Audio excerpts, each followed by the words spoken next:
গর্ত খুঁড়ে পানি নিষ্কাশনের ব্যবস্থা করতে গিয়ে সিলেট নগরের বারুদখানায় বিদ্যুৎ সঞ্চালনের ভূগর্ভস্থ কেবল কেটে দিয়েছে সিলেট সিটি কর্পোরেশনের শ্রমিকরা।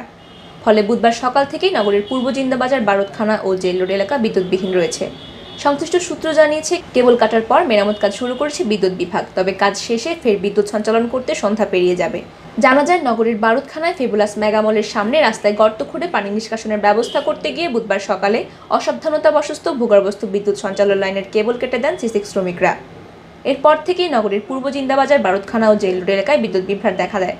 কেবল কর্তনের বিষয়টি নিশ্চিত করেছেন সিলেট সিটি কর্পোরেশনের প্রধান নির্বাহী কর্মকর্তা নূর আজিজুর রহমান। তিনি বলেন, আমরা আগেই বিদ্যুৎ বিভাগের কাছে সঞ্চালন কেবলগুলো কোন কোন দিক দিয়ে গেছে সেই ম্যাপ চেয়েছি, কিন্তু তারা দেয়নি। তাই আমাদের শ্রমিকরা কাজ করতে গিয়ে অনেক সময় বিপত্তি ঘটিয়ে ফেলেন। বিদ্যুৎ উন্নয়ন বোর্ডের বিক্রয় ও বিতরণ বিভাগ ২ এর নির্বাহী প্রকৌশলী শামস ই আরফিন বলেন, সিসিকের শ্রমিকরা কাজ করতে গিয়ে বিদ্যুৎ সঞ্চালনের কেবল কেটে দেয় পূর্ব জিন্দাবাজার বারুদখানা জেল রোড এলাকায় বিদ্যুৎ বিভ্রাট দেখা দিয়েছে। খবর পেয়ে আমাদের শ্রমিকরা মেরামত কাজ শুরু করে দিয়েছে। আশা করা যাচ্ছে সন্ধ্যার দিকে এসব এলাকায় বিদ্যুৎ সরবরাহ স্বাভাবিক হবে।